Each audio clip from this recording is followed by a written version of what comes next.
Good afternoon, everyone. Welcome to our Asia Webinars 2021.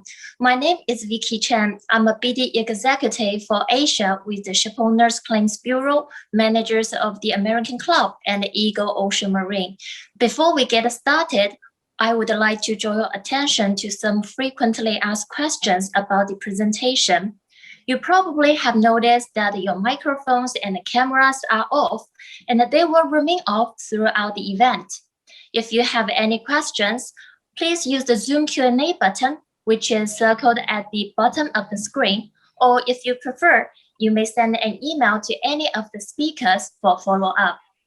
Any questions submitted by the Q&A button, which are not answered during the event, will be answered by follow-up email. A PDF copy of presentations will be made available to participants as part of a follow-up email. Today's event is being recorded and will be made available on our YouTube and WeChat channels in the next couple of days. Don't forget to subscribe our channels. Now, please allow me to introduce Chris Hall, who is the Managing Director of the Manager's Hong Kong office, for the welcome speech and brief introduction of the club and Eagle Ocean Marine. Chris, please. Thank you very much, Vicky. Hello and welcome to the first Asia webinar. We are presenting this from Hong Kong and Shanghai, but we have guests from all over Asia attending this today. It was very pleasing to look at the registration list and see all of the major countries and regions of Asia represented, and even some people attending from London and Europe. So obviously everybody wants to get in on the fun that we're having here in Asia today. It's a little bit bittersweet, however, as we would normally prefer to be on planes as we would normally be this time of year, having meetings, lunches and dinners with everybody in person. But we're still delighted that we can communicate and stay in touch in this more modern way. On that note, and as a reminder, we have a similar webinar next week, literally a week from today, the 20th of May at 3 p.m. And that one will be all in Mandarin. That is for our Chinese-speaking friends in the market. Fortunately, I won't be participating because I don't speak enough or well enough any Mandarin. We've got two very good presentations for you today. But first, I would like to give a brief update on the club and more particularly on Eagle Ocean Marine and introduce the team. Next slide, Richard.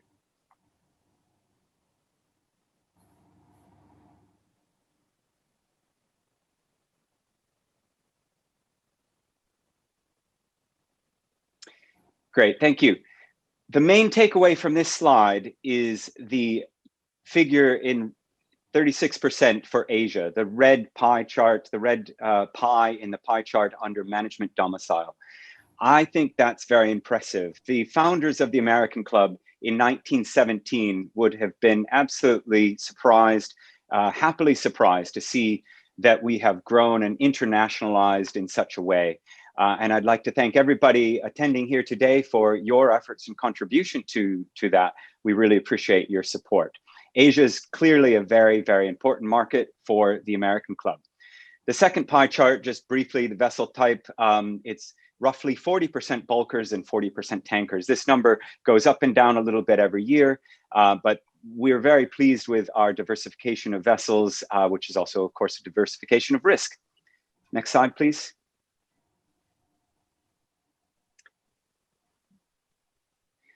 Eagle Ocean Marine is even more interesting in a way when it comes to Asia.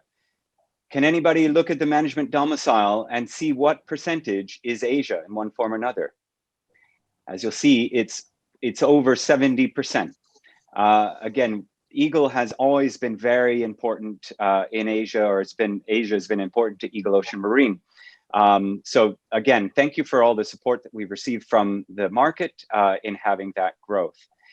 Again, on the vessel type, it's even more diverse here. As you may know, Eagle Ocean Marine is our premier fixed premium facility, which was designed and originated in 2011. That was at the request of mutual members who had small vessels who were domestically trading and wanted to have a fixed premium option. Since then, it's grown a lot, but you can see that the origins are still true to what it was meant to do, which was to take care of tugs, barges, small crafts. The average vessel, I believe, in Eagle Ocean Marine is about 5,000 to 6,000 gross tons. Having said that, we can go up to a high of 25,000 gross tons on exceptional bases. The limit of liability is 500 million, but we can go down from that as well to get the best kind of compromise on price and limit. And that is the flexibility that we like about Eagle and that the market has enjoyed as well. One other thing about Eagle that I'd like to say is that because Eagle is essentially a brand of the American club, we've brought to the fixed premium space the mutual mindset, mentality, experience, claims handlers, risk management, underwriting, professionalism that we've built up over 100 years on the club side. And that has been a very virtuous marriage between fixed premium and kind of the mutual mindset, which has no doubt been a part of its success over the years. Next slide.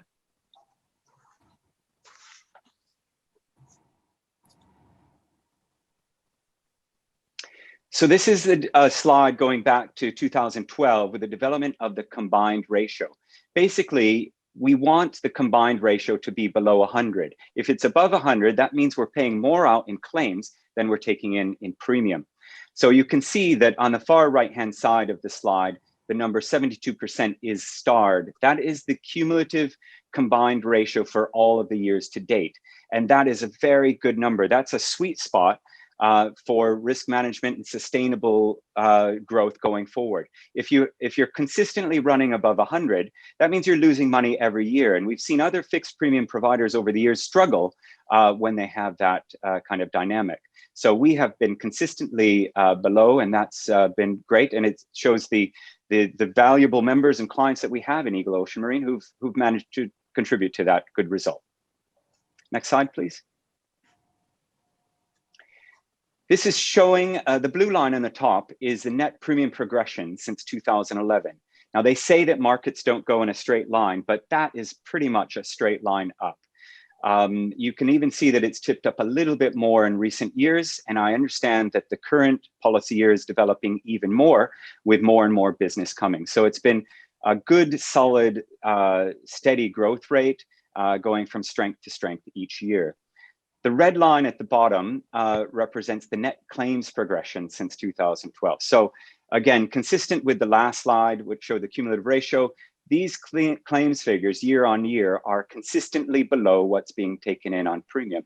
As a result, we have a good sustainable product going forward. We have premium to cover the claims and then some. So it's a very good result. And again, thanks to everybody for your support on the Eagle Ocean side. Next slide. We have two offices in Asia, Shanghai and Hong Kong. Shanghai was, I believe, the first international group P&I club in China in 2007, and then Hong Kong joined in 2011. Having said that, we don't like to split it up too much between offices. We like to think of ourselves as one team in Asia or Team Asia. Next slide, please. I'll introduce part of the team and then my colleague Dimitris will introduce the others. So as you know, my name is Chris Hall. I've been in P&I for over 20 years, started as a claims person, went to underwriting and business development, management. In addition, we have Vicky Cheng and Joe Wan. Now, Vicky and Joe are both from Shanghai originally, but they moved to Hong Kong some years ago to earn their master's degrees. And then they stayed in Hong Kong to work as brokers for a number of years, getting experience with the market for Greater China and Asia generally. We recruited them both around 2.5 years ago, where they have really energized our work in Greater China and Asia in general. In addition, we have Venus Song, who is our admin person here in Hong Kong. She manages to keep everything rolling smoothly, as well as keeping our morale high. So that's it from my side. I will turn it over to Dimitris, who is the regional head of claims and the head of the Shanghai office. Dim, would you like to take over and introduce the rest of the team? Thank you, Chris, for that introduction. I would also like to extend a warm welcome to all our participants today, and I hope you find this afternoon's session useful. And I do not intend to take too much of your time, but I wanted to spend a little bit of time to briefly introduce the Asia Claims and Technical team to you. I would start with John Wilson, our technical director, who is based in Hong Kong. John has 40 years experience at sea and ashore and provides invaluable support to the claims team in all manners of claims, both on the mutual and the fixed premium side. John is also heavily involved in the club's loss prevention initiatives and is instrumental in keeping our members' vessels and crews healthy, safe, and efficient at all times. You'll be hearing from John later this afternoon. As far as the claims team is concerned, it is made of Yelin Tang, Carol Wang, Eva Tang, and myself. Yelin and Carol are based in Shanghai, Eva is based in Hong Kong, and pandemics permitting, I spend my time between the two cities. It is a common misconception that the Asia offices only exist to serve our Asian members. While we take great pride in the service we offer to our regional members, our assistance is as much in demand from our international members who trade routinely in Asian ports. Between the four of us, we serve our members and assured's needs from as far west as India to as far east as the further reaches of the Pacific Ocean. All members of our team are equally capable in handling both P&I and FT&D matters for both owners and charterer members. This comes from our 50 years collective experience in various segments of the maritime world, including ship owners, local government, legal private practice, and of course the club itself. We take pride in our round-the-clock availability and our responsiveness. Without further delay, it is my great pleasure to introduce to you our next speaker, Carol Wang. Carol has been with the club for the past 9 years. She holds a law degree from Dalian Maritime University with an emphasis on maritime law and a master's in international commercial law from the University College London. In her role as claims executive, she routinely assists in all types of P&I and FT&D claims. This includes people's claims, which is why she will be speaking to you today on crew claims in China a year into the COVID-19 pandemic. Carol, over to you. Thank you, Dean. Hello, everyone. My name is Carol Wang. For those who do not know me, I am a claim executive from the American Club Shanghai office. Today, I would like to discuss the issue of crew claims under the COVID-19 from the standpoint of clubs coverage, as well as the contractual challenges that owners and charters faced. First part, coverage issue. During the pandemic, we found it's not easy for our members to differentiate between the operational costs and recoverable insurance costs. So we summarize key elements of cover and guidance on the best practices for preparing claims reimbursement. Richard, next page.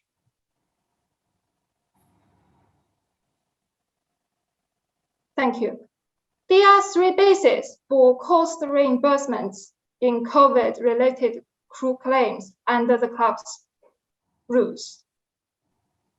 Crew illness, quarantine and disinfection, and the diversion to land crew. The scope of each basis for cover are outlined below. A, costs related to COVID-19 crew claims. Liabilities with respect to crew illness are covered under Rule 2, Section 1. It includes necessary evacuation, hospitalization, medical care, maintenance, and repatriation expenses, which is subject to the terms of employment contract and applicable law. Now I would like to pose some questions to have your thinking.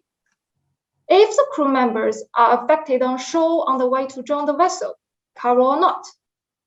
Liabilities can also arise if the crew members are affected on shore while in the service of the vessel, on their way to join the vessel, or even on their way home after leaving the vessel. The answer is, provided that these periods are included under his employment contract, then our club's cover is also there. Another question, costs for testing for COVID-19, cover or not? The key issue for this question about symptoms.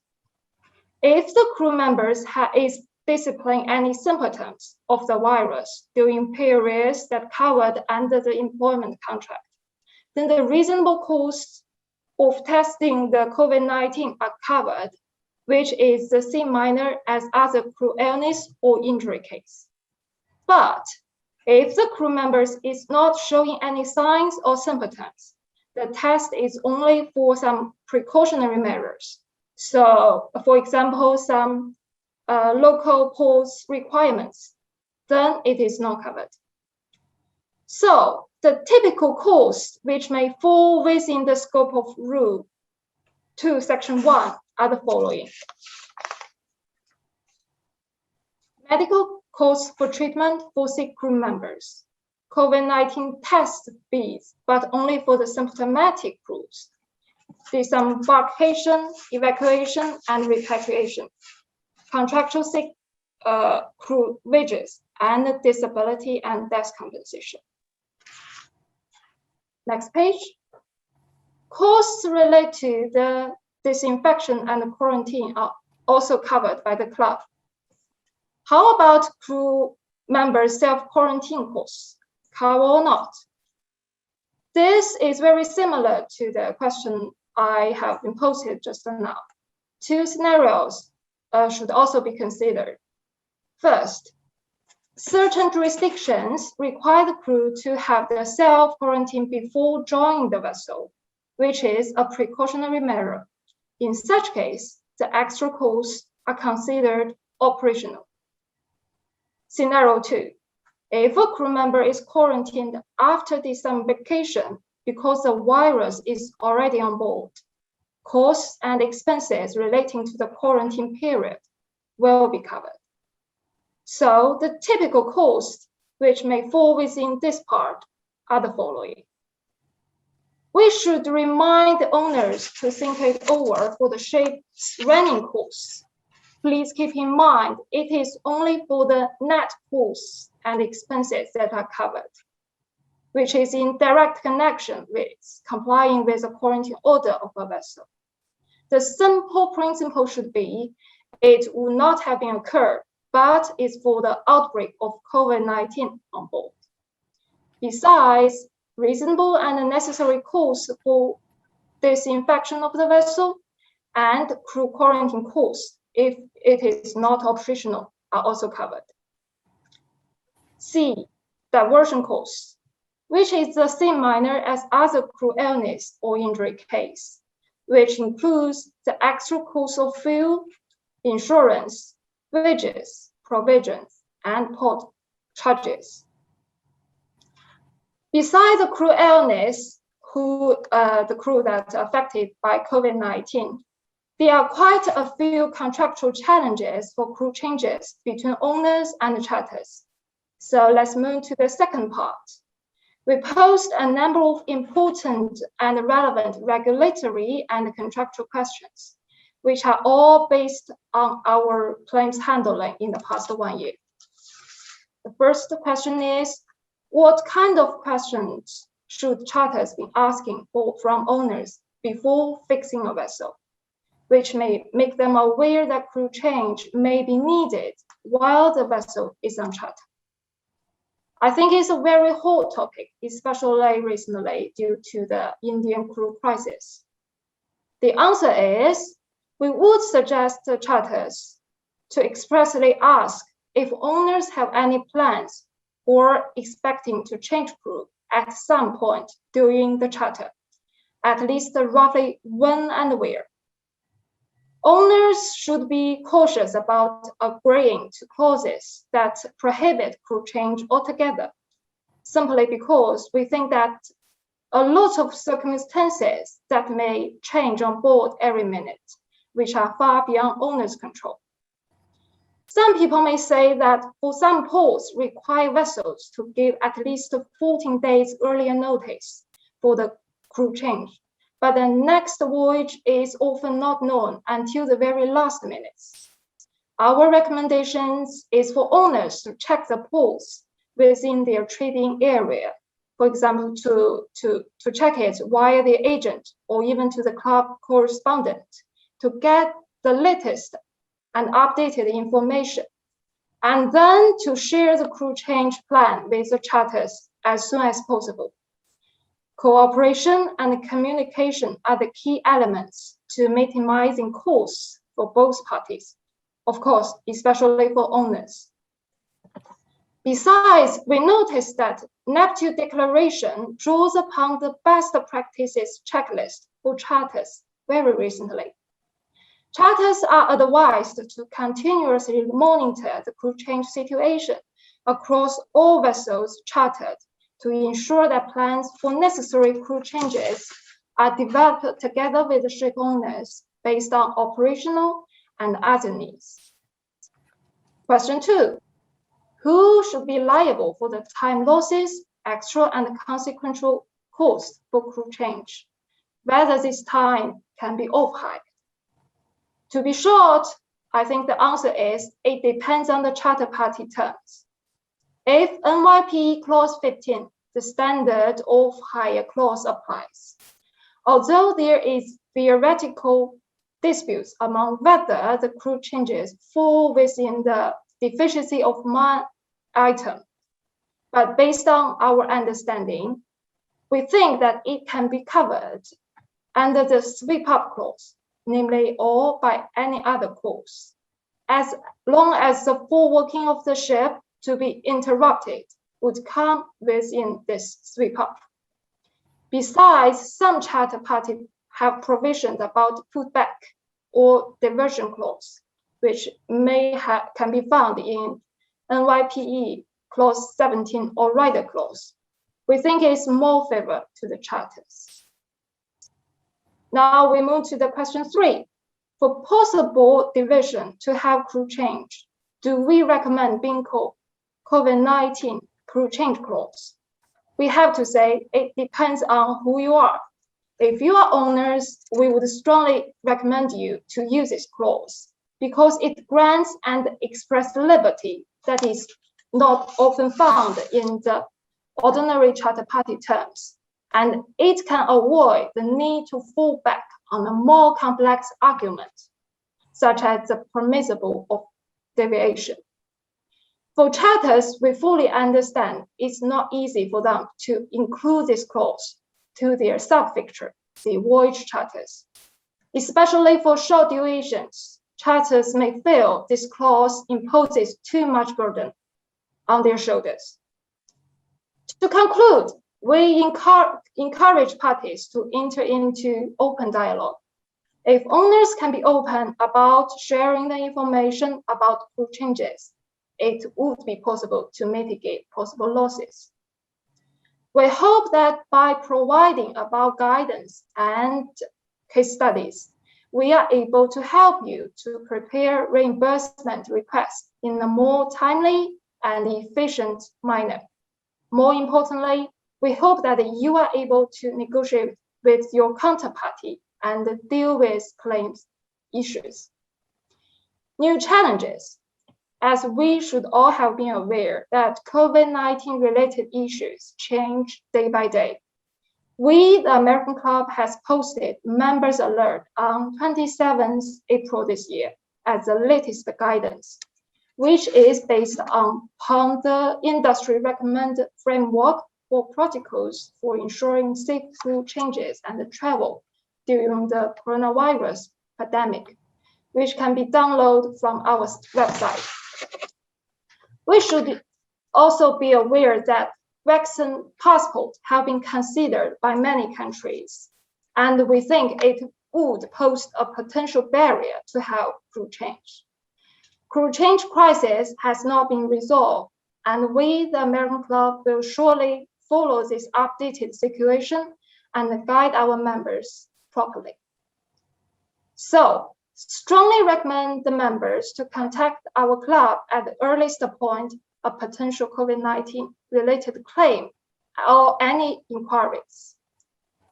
So that's the end of my presentation. I'll pass my time to my colleague Vicky to continue. Thank you for listening. Thank you, Carol. I believe crew issues are very important, and I'm sure you will get some questions later. Now let's welcome John Wilson, who will give a very interesting presentation on evidence preservation. John, please. Thank you very much, Vicky, and thank you, Carol, for an interesting presentation. Richard is going to control the slides for me. Thank you, Richard.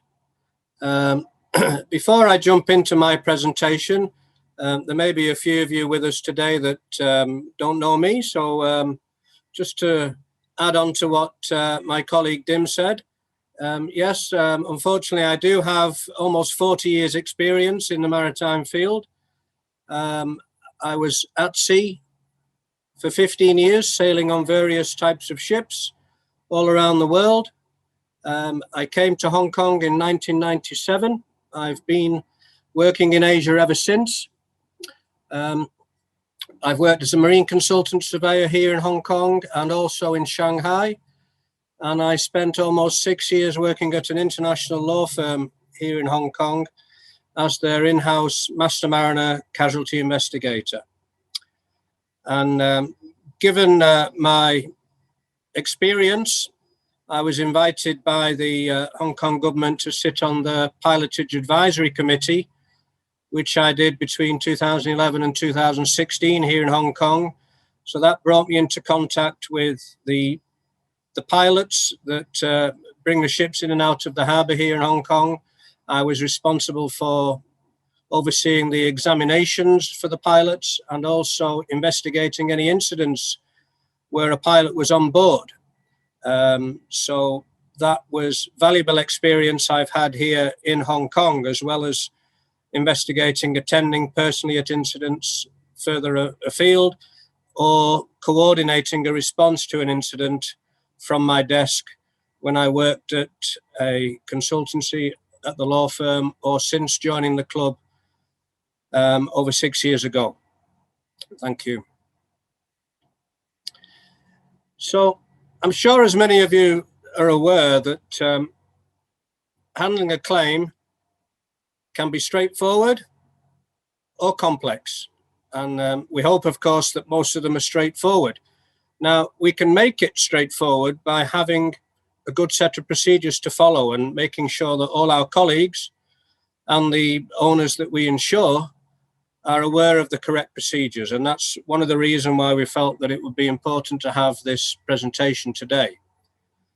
Every claim requires a strategy, no matter how large or how small. But all claims have one thing in common, and that is they require preservation of evidence. So preservation of evidence is the focus of my presentation today.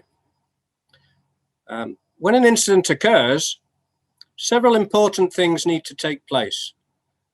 The first being early notification to the American Club or Eagle Ocean Marine. Now, that can be via our correspondence, where the ship owner or the master even contacts the local correspondents, or the owners may contact one of our managers' offices, one of the SCB offices around the world, to notify them of the claim.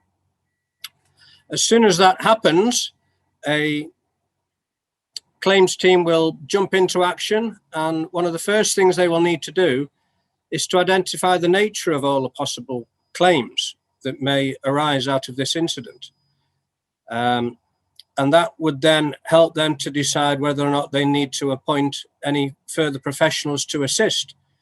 It may be that we need the assistance from a local correspondent. We may seek their assistance to appoint local surveyors. We may, if it's a particularly technical incident, we may require further expertise, such as cargo experts or metallurgists, people to analyze VDR data, etc. It all depends on the nature of the claim. And of course, lawyers. Now, we'd like to think that we can solve most things amicably and not have to involve lawyers. We have a lot of qualified lawyers such as Chris and Dim, and our colleagues in Shanghai office who can handle a lot of the legal strategy, but occasionally we do, of course, need outside assistance from external lawyers. Now, it's at that point, once we start to involve other parties, it's at this point where we have to start thinking about the preservation of the evidence. So the preservation of the evidence forms part of the claims handling strategy. And as the information becomes more clear, we can start to assess the potential exposure to the ship owner or the managers and the club or EOM, and what exactly are the liabilities, and we can start to evaluate those merits. Money, of course, is very important, so we need to start to be able to estimate the quantum of any of these potential claims. It may be that we have to arrange for provision of financial security for those claims. And then, as we start to gather more of the evidence and we start to see the players that are involved, we can start to enter negotiations, all whilst the preservation of evidence is continuing.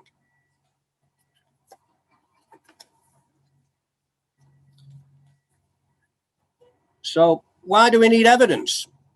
Well, it goes without saying that we're not going to settle a claim without being satisfied that it was a valid claim and it was a fair claim, a fair quantum. So in order to do that, we have to have evidence. It has to be good evidence. But there are other reasons, as well as just for assessing the status of the claim and the amount of the claim. We need to identify the cause of the incident. And that helps us to then establish who was involved or who was responsible. And then from a loss prevention point of view, we want to try to make sure that we can learn enough about the incident so that we can prevent it from happening again. And having all that evidence can help us to succeed in hopefully not having a reoccurrence. What the witness said, what they did, and what they saw at the time of the incident. The what, the where, the why. These are the sorts of things that we have to be asking ourselves whenever we're considering an incident. You cannot just take for granted the information that you're given. It has to be supported by information that can be relied upon. It has to be factual. When we're collecting evidence, we have to make sure that we don't rely on the opinions of people, no matter how senior or experienced they might be. If you have a master in front of you with 20 years experience on that particular type of vessel, you may think, well, the captain's got lots of experience. Be very, very careful. He may have missed something, or he may have been misinformed himself. He may be basing his opinion on false information that has been passed to him, which he hasn't himself had time to check. So it's very easy to have a stumbling block when you are collecting evidence, because we need to know the truth, and the truth can only be based on facts. So the P&I insurer can only properly advise you and defend you if we know the truth. So in order to know whether something is true or not, it's reliant on the quality of that evidence. But that also there relies on the relevant experience of the people gathering that evidence.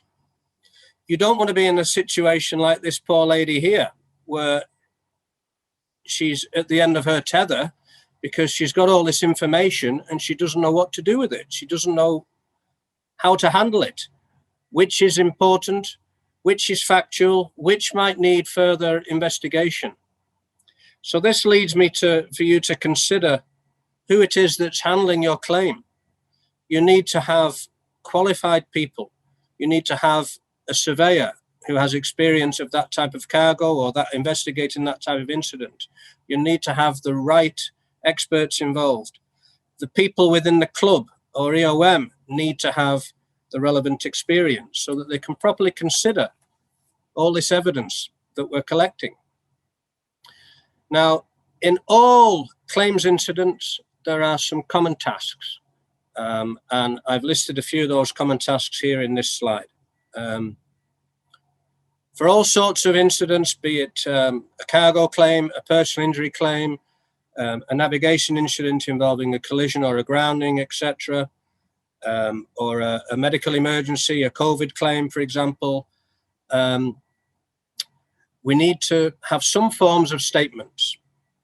That can take many forms in itself. It all depends on the nature of the incident, who we obtain the statement from, and how we go about doing it. I'll talk about the importance of how to properly obtain statements later. And of course, common to all claims is collecting the right information. So we need to collect various records, documents, photographic evidence, very important. A picture tells 1,000 words, yeah? Video recording. People nowadays have telephones that are able to take photographs, record video. They should be used as soon as possible. And then, of course, there's the electronic data that's now with us and on board most of our ships nowadays. That is valuable information. So what do we do? What do we do when we've got all this information? Well, we have to test it. It's called testing the evidence. We have to compare the statements from various people to see if there's any commonality, but more importantly, to see if there's any differences. We need to cross-check that information, the verbal information, with the documentary information or the photographs that we've seen, or information that we've gathered perhaps not from the vessel, from a third-party source, let's say from a external weather routing company that may give us information about the weather at a certain time, to compare with what was written in the logbook or what the master has told us about the weather at the time. So a lot of information needs to be gathered, and all of it needs to be tested. Now, I've investigated many incidents, but unfortunately, I've never yet come across a vessel that has had a lie detector machine on board. So I've not been able to use it as these guys are in this slide. There's probably some laws against it anyway, but it would be helpful if we did have some sort of a tool. But the tool that you have is yourself, the investigator, and also the personnel on board. You need to use all your experience to be able to be your own lie detector. How do we do that? Well, an experienced investigator should have had some training in interview techniques. You don't want to speak to somebody like a policeman. You don't want to go in banging your fist down on the table, as I've seen some people do, and being verbally abusive to somebody who maybe is quite traumatized about something, because that investigator is getting pressure from the owners to find out what happened. These things take time. You have to pick your moment when you're going to interview somebody. If there's one important question that you really need the answer to, that should not be the first question. You should ask some general questions. Give the guy some confidence that you're interviewing. Let him give you some information. Query a few of those questions, and then throw in the important question. And if you don't get the right answer, then leave it and revisit it again later. Don't hammer it home too much, because there's a danger that the person being interviewed may just think, well, what do you want me to say? What's the answer he wants me to give? And then he'll stop asking questions, and I can go back to my bunk. You've got to be very careful not to put words into people's mouths. So interviewing people after an incident is not straightforward at all. It really does need experience. Thank you, Richard.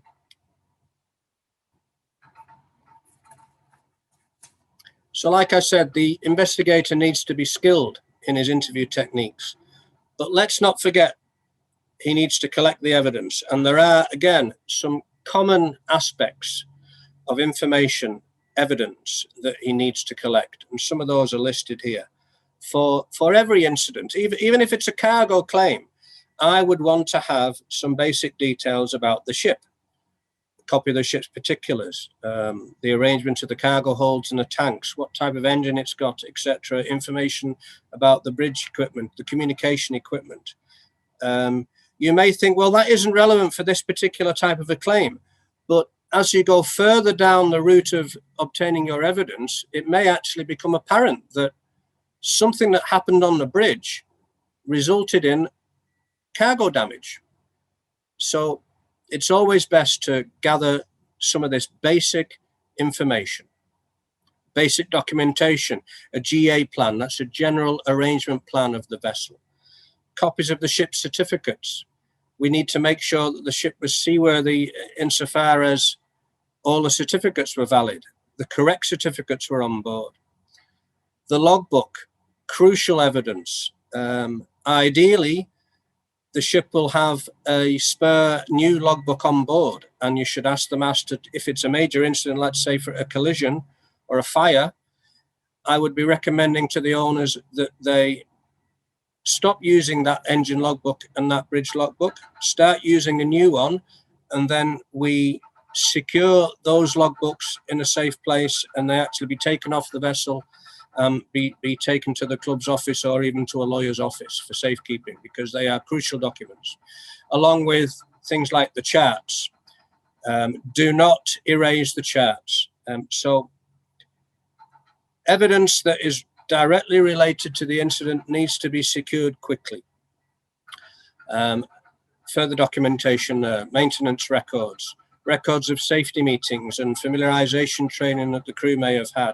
These are all general, but could have led to all sorts of claims happening. So they should be gathered for every incident. Better safe than sorry. Furthermore, what about the people involved? We need to get a list of the people involved, but more importantly, and it's often something that's forgotten, is the owners may want to get those crew members off the ship. They may feel, or they may have been so badly traumatized that we would recommend that they be taken off the ship. So I always make a point of making sure I've got the home address of everybody that I've spoken to, and contact details, telephone and email, their personal telephone, their personal email at home, not just the company contact details of the head office of the ship managers. Try to make as friendly a relationship as you can with the people involved so that they will give you their personal contact details. You want to get evidence, information of the actual experience. And then you tie that all in with the other information on board, such as the crew list. So you're getting a good, solid picture of the persons that were involved in this incident. And you're able to continue your investigation once they've gone home. On numerous occasions, I've held a second interview with somebody after they've returned home. Incident details, there's a list of some of the common things that we would be looking to obtain. These are the sorts of things, ship owners, ship managers, that you should be incorporating in your company procedures for what to do. What guidance are you offering to your masters and chief engineers? What they should do in the event of an incident. And it's things like this information here that should be in a checklist for them to gather immediately. They shouldn't be calling the office or sending the office an email saying, what information do we need? They should already have that list on board, and they can get cracking, give responsibility to various officers on board to start to gather that information, to save time, and to get the information gathered and secure before it starts going missing or before people may start changing those details. Now, statements. Statements, of course, are crucial. We haven't got the lie detector. You have to rely on the skill of the person taking the statement. Now, memories fade. It's no good sending a surveyor to take some photographs of damage to a ship or to a cargo, and then arranging to meet the captain or the chief engineer at a later date once he's got home. You need to speak to people as soon as possible. So arrange a schedule on board for when people are available in between their working hours. Once they're suitably rested, you need to speak to them. Now, that is not going to happen immediately. For example, a collision may have occurred in the high seas. It may be several days or longer when the ship is actually in a port. So the surveyor may only be arriving on board a week or so after the event. You cannot then rely on people's memories of something that has happened 7 days prior. So again, what should be included in the ship owner's procedures is something to remind the master, to tell everybody on board to write down their own personal record of what they know about this incident. Or they may think, oh, it was nothing to do with me. I wasn't there at the time. Doesn't matter. It still may be relevant as to where they were. Perhaps they were on their own, or they may have information about where somebody else was who was directly related to the incident. So you just have to ask everybody to make a statement, their own statement, so that later on they could then have those notes in front of them when they're speaking to a surveyor or a lawyer. But we don't need a novel. We just want some bullet points, some simple things for people to write down, keeping it short, keeping it factual. The idea is not to solve the problem, not to write down an opinion as to why let's say why the fire happened. It's just to write down, where were you when you heard the fire alarm? What did you do? What did you see other people do? That's what we need. Times are very important. What did they see? Now, the last entry there says sign and date the statement. That can be a little bit tricky when we start signing statements. So actually, for the first written recollection that a crew member or any member of the personnel on board make, doesn't necessarily have to be signed and dated. I need to be comforted to know that the master has made sure that everybody on board has written down their own recollection of what they know of that day.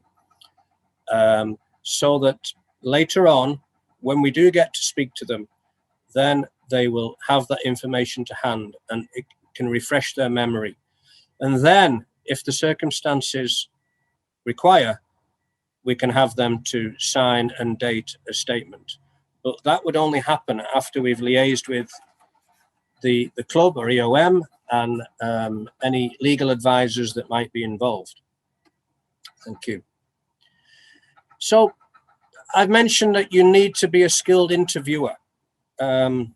I've been on board ships that have been involved in a large event, an event large enough such that the port state will come on board, or even the flag state will send a investigator along to find out what has happened.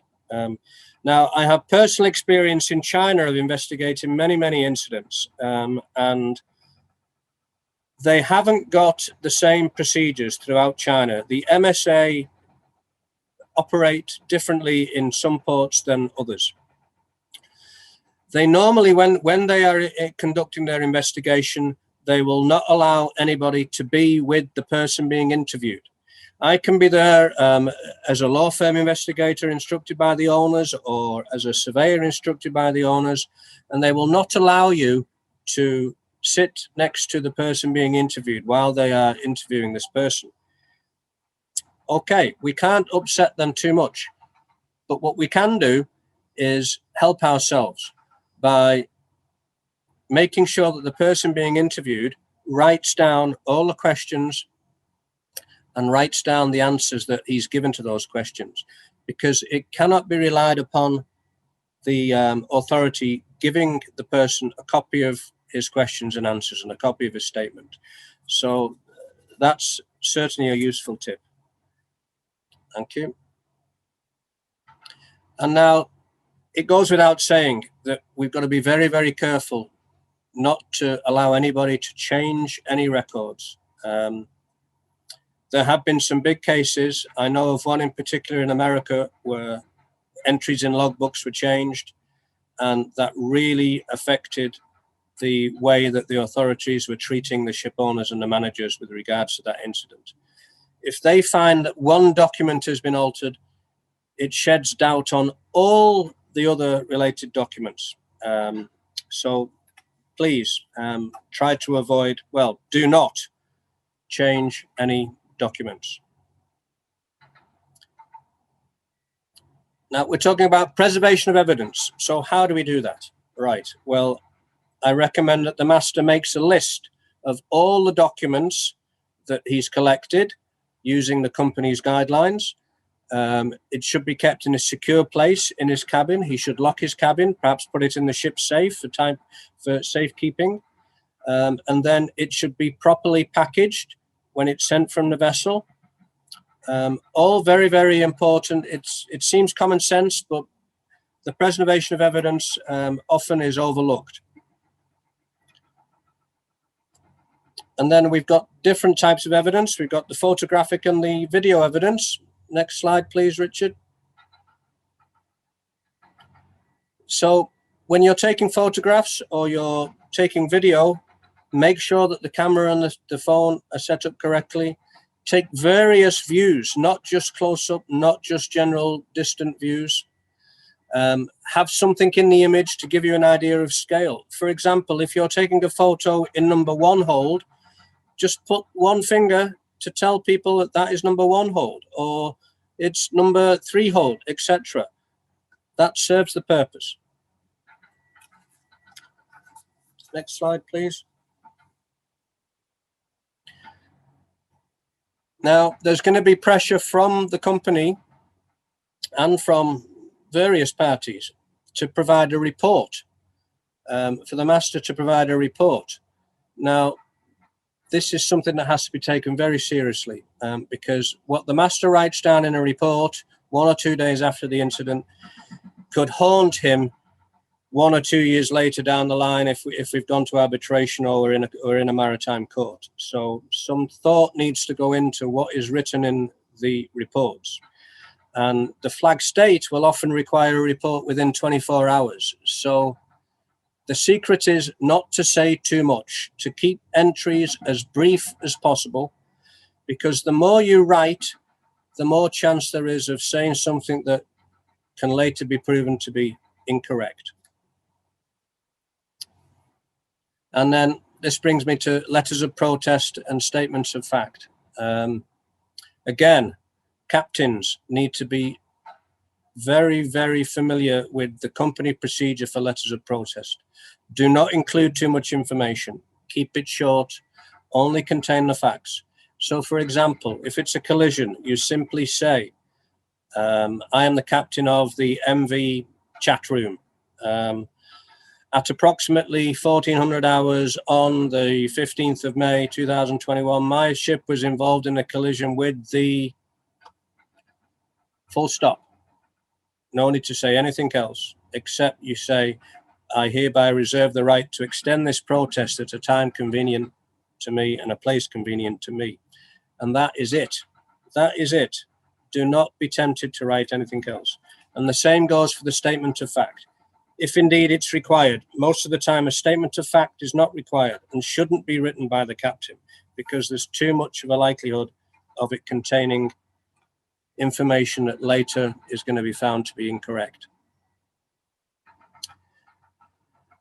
Providing evidence to other parties. we need to be very careful. This is why the master should write down a list, keep a list of whatever information he is providing to other parties. Golden rule, don't provide anything to anybody. Then you can't go wrong, right?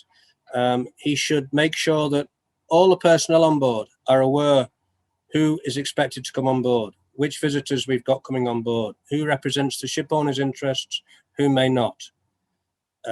Again, golden rule, don't speak about the incident to anyone, even somebody who identifies themselves as being on behalf of the ship owners. Leave those decisions to the captain. And of course, if there's any doubt, you check with the P&I Club or EOM. And that brings me to the lawyers. Now, occasionally, a claim may require assistance from a law firm. So this is where legal privilege starts to become very important.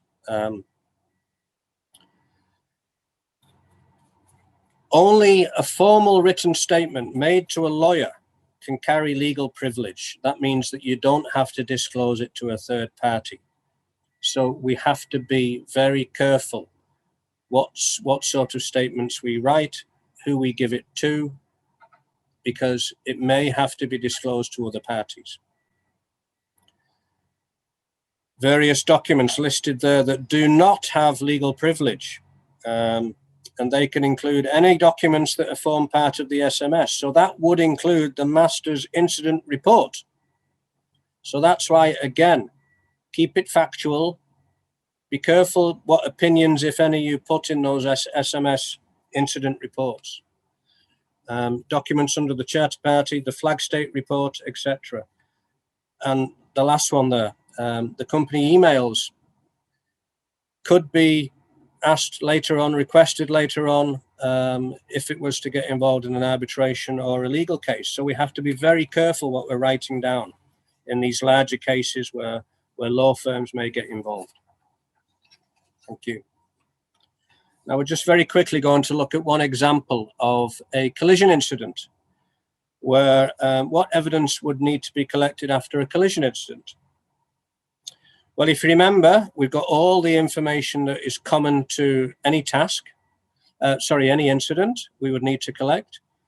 But for collision incidents, certainly we need to collect the data that's been recorded by the VDR and other information such as the AIS, the automatic identification system, the engine telegraph, the course recorder, the depth recorder, ECDIS, GPS, etc. But we've got to make sure that that information is secured correctly, it's not corrupted, it's fully downloaded, not partially downloaded. So this often means that we have to wait, we have to be patient, and we have to have an approved technician attend on board to download that information. Engine room as well. It's not just the VDR on the bridge. Now there's a lot of data that is recorded in the engine room, all of which needs to be collected, as well as the engineer's notebooks. And then back up on the bridge, the various information related to the navigation of the ship. And for the collision itself, thank you, Richard.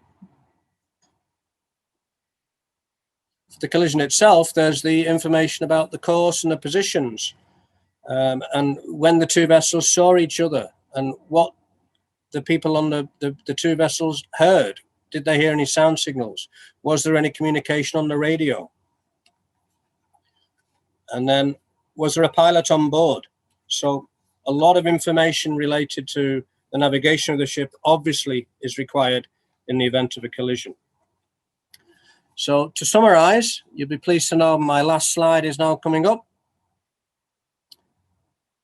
To summarize, how can the master and the chief engineer best help to collect the evidence, to protect their interests, the owner's interests, the manager's interests?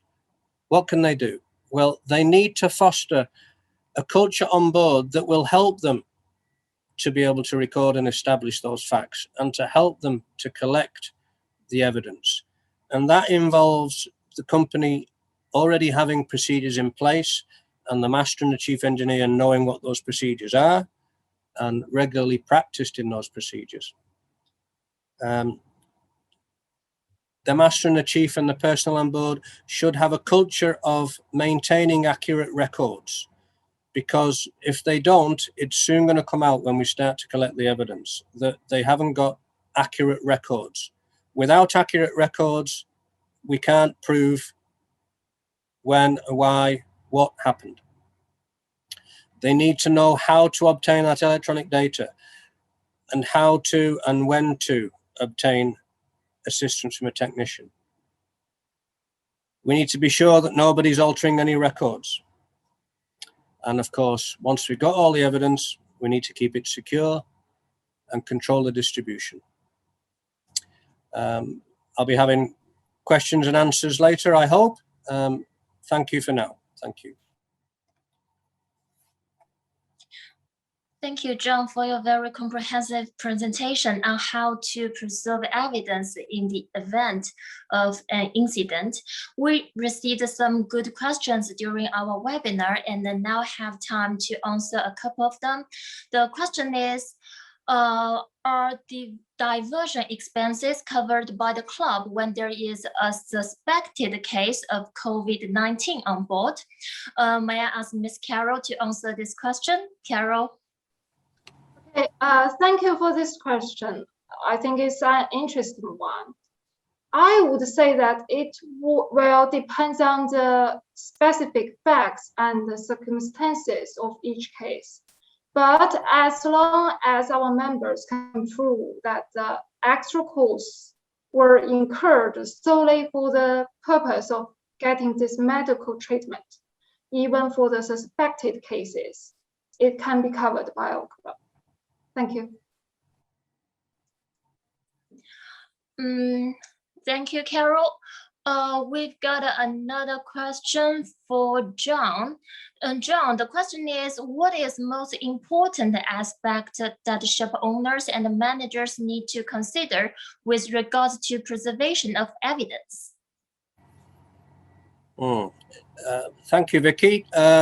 Well, I think I would refer people to my summary slide, actually, where we talked about the company should have a culture on board to help record and establish the facts. So to help this to happen automatically and to reduce the chances of the information not being preserved, the company needs to have procedures already in place, and the master and the chief engineer, the officers on board, need to know what those procedures are.